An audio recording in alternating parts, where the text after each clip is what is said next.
Presiden Joko Widodo menghadiri Munas pertama relawan pendukung alap-alap Jokowi di area De Colomadu, Karanganyar, Jawa Tengah Sabtu pagi. Munas relawan ini juga dihadiri Wakil Presiden terpilih, sekaligus putra sulungnya Gibran Rakabuming Raka dan Ketua Umum PSI Kaisang Pangarep.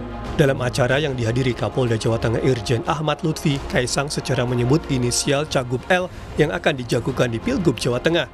Berharap kedua calon kepala daerah ini bisa memenangkan calon gubernur pilihan saya. Gambarnya sudah banyak, jadi saya kira saya nggak perlu sebut. Depannya L.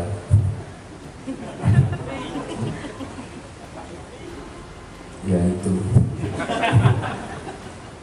Ya saya berharap nanti semuanya satu garis lurus.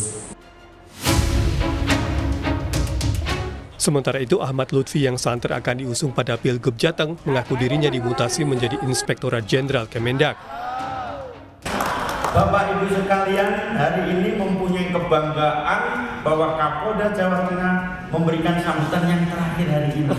Karena besok Senin saya sudah serah terima, sudah nggak jadi Kapolda. Jadi tepuk tangan untuk rekan-rekan sekalian. Jabatan terakhir sebagai Kapolda saya kiri ya di Hotel Sunan ini. Jadi ini merupakan tonggak historis yang perlu saya kenang sejak saya melaksanakan kegiatan. Survei terakhir Litbang Kompas 20-25 Juni 2024 merilis nama Kaisang dan Ahmad Lutfi menempati posisi teratas. Kaisang menempati posisi pertama memperoleh 7% dan Ahmad Lutfi menempati posisi kedua memperoleh 6,8%. Patut ditunggu apakah Ahmad Lutfi akan maju Pilgub Jawa Tengah digandengkan dengan putra bungsu Jokowi, Gibran Rakabuming Raka. Tim Liputan Kompas TV.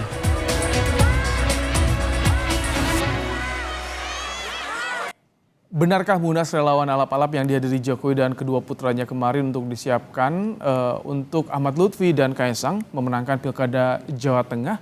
Kita akan bahas bersama dengan Sheryl Tanzil, juru bicara PSI, dan Yunarto Wijaya, Direktur Eksekutif Carta Politika. Selamat sore, Mbak Sheryl, Mas Toto. Halo, selamat sore. Oke, Mbak Sheryl, jadi kehadiran kemarin Pak Jokowi di Munas relawan ini apakah juga dalam bentuk sebagai restu bagi Lutfi dan Kaisang di Jawa Tengah atau bagaimana sih Mbak Sheryl? Kalau kita mengacu pada pernyataan Mas Kaisang kemarin, itu memang Mas Kaisang mendukung Ahmad Lutfi dengan melihat track record dan rekam jejaknya apa yang sudah beliau lakukan di Jawa Tengah untuk jadi calon gubernur di Jateng. Tapi kalau nama Kaisang tidak disebut sama sekali ya di situ ya. Justru Mas Kaisang hadir di situ untuk mengarahkan para alap-alap Jokowi, ini tim relawan yang besar sekali ya.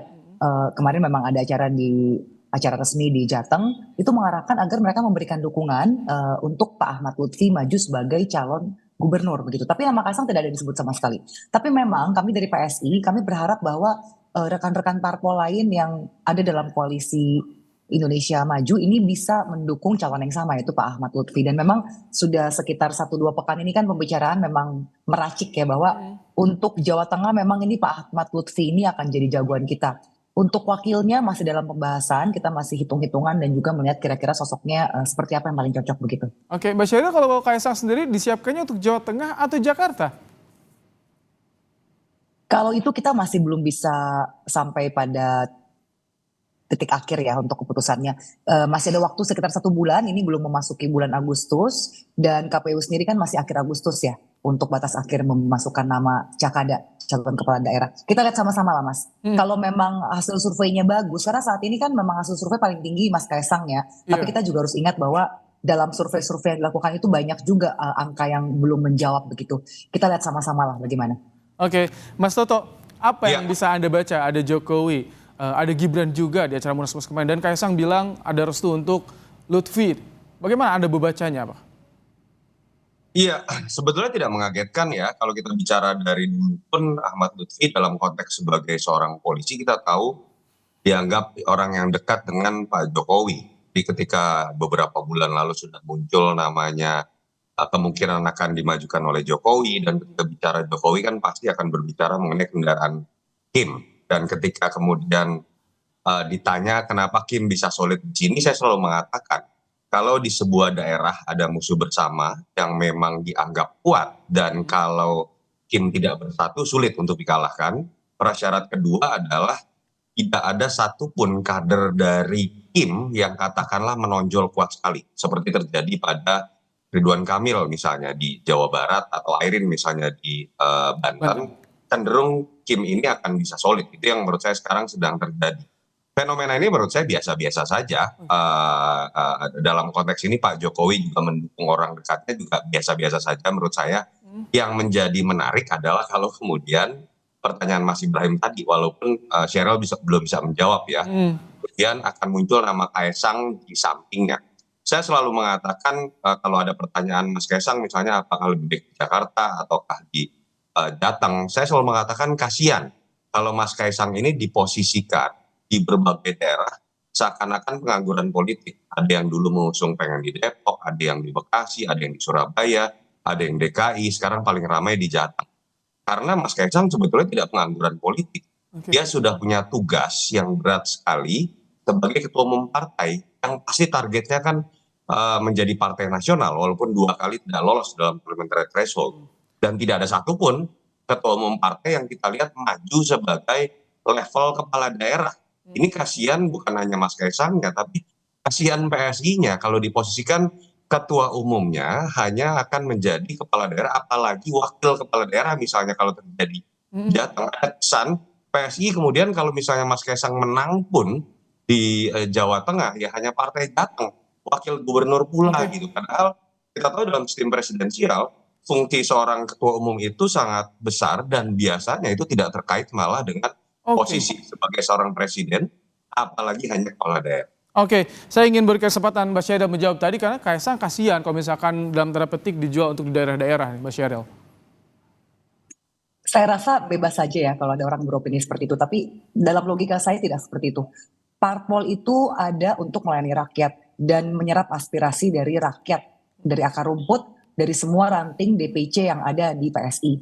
Dan saat ini memang nama Kaesang itu banyak sekali dielulukan di berbagai daerah. Jadi bukannya pengangguran politik. Terima kasih tadi Mas Yunarto sudah mengatakan bahwa Kaesang ini sebenarnya bukan pengangguran politik karena dia berfungsi sebagai ketua umum partai. Jadi saya rasa kita sudah harus sampai pada buanglah ego jauh-jauh. Kalau memang Kaesang diinginkan oleh rakyat, bisa menjadi kepala daerah dan dia bisa membawa sesuatu yang baik untuk Jateng, saya rasa sah-sah saja kalau nanti Mas Kaesang masuk. Dan toh hingga saat ini belum ada dari Kaesang mengatakan bahwa dia akan maju pilkada begitu. Jadi ini saya rasa kita lebih banyak berpolemik ya, padahal Mas Kaesang sendiri belum pernah mengatakan bahwa dia akan maju. Yang ada adalah banyak sekali partai-partai yang menginginkan Mas Kaesang maju, misalnya di DKI Golkar sudah menyiapkan calon wakil. Sorry, saya potong. Saya belum selesai, sedikit lagi. Oke, dan bahkan PAN per pekan ini PAN sudah mengatakan bahwa mereka itu berminggu-minggu itu bertemu dengan ketum PAN untuk meracik apakah cocok Ahmad Lutfi dan Kaesang. Tapi ini kan dari partai lain, bukan dari PSI begitu yang menyodorkan. Nah ini saya ingin bertanya juga kenapa Kaesang bilang Lutfi cocok di Jawa Tengah, padahal secara elektabilitas kan Kaesang lebih tinggi tuh kemarin di terakhir Kompas. Bagaimana Anda melihat ini? Apakah ini bisa jadi memang Kaesang disiapkan untuk di Jakarta, tidak di Jawa Tengah? Atau akan mendampingi nantinya, Mbak Sheryl? Kalau Jakarta, kita dari PPPSI bahkan juga belum menyatakan ya. Tapi kan lagi-lagi saya katakan, ini parpol-parpol lain yang antusias. Sekarang mungkin mereka melihat ada potensi seorang anak muda yang sangat relevan dengan para pemilih sekarang. Ingat, pemilih itu akan memilih orang yang mereka merasa ada irisan, ada relevansi dengan sosok mereka. Dan kita tahu dalam Pilpres saja 60% lebih itu adalah pemilih Gen Z, milenial muda. Dan saya rasa ini terefleksi juga dalam pemilihan pilkada nanti. Dan kalau misalnya Kaesang memilih Pak Ahmad Lutfi, sangat wajar. Karena Pak Ahmad Lutfi ini kan orang yang karir yang betul-betul dari bawah, lalu naik di Jawa Tengah, diawali dengan karirnya sebagai misalnya sebagai Kapolresta di Solo, lalu menjadi Wakapolda dan akhirnya jadi Kapolda di Jateng. Jadi orang yang betul-betul tahu betul bagaimana kondisi di Jateng. Jadi saya rasa sangat wajar kalau Mas Kaesang mempercayakan nama Pak Ahmad Lutfi. Bicara soal Ahmad Lutfi, Mas Toto, ini dimutasi nih ke Kemendag.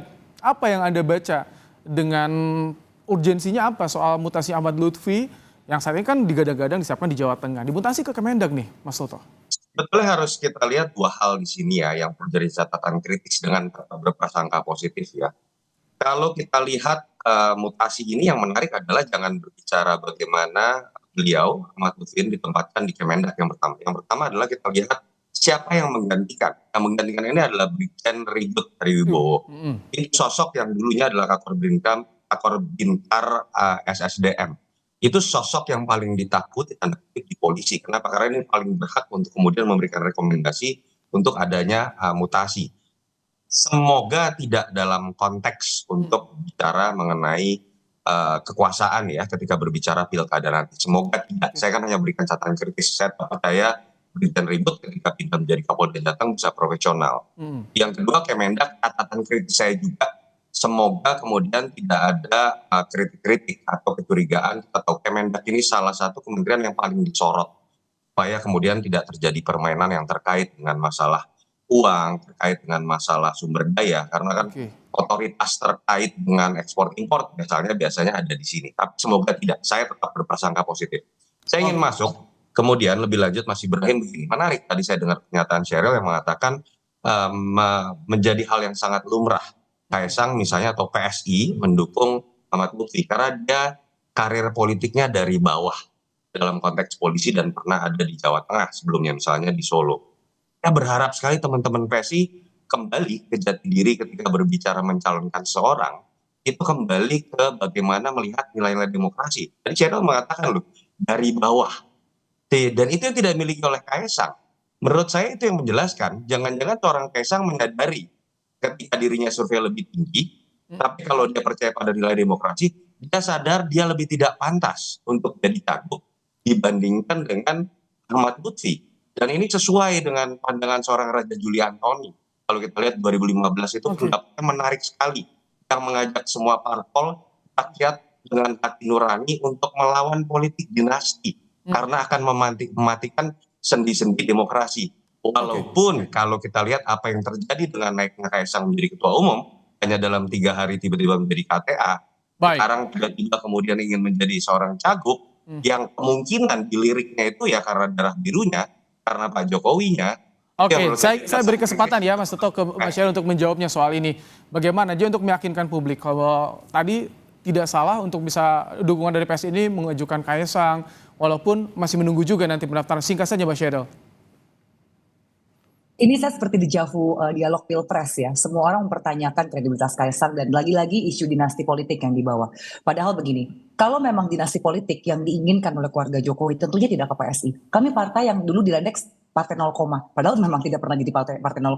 Kami di 2019 kami 1,89 nyaris 2%. Nyaris setengah dari PT Parliamentary Threshold itu 4%. Dan tahun ini kami 2,8%. Saya rasa ini bukan partai yang seakan-akan korporasi besar atau big giant company ya. Ini adalah partai startup.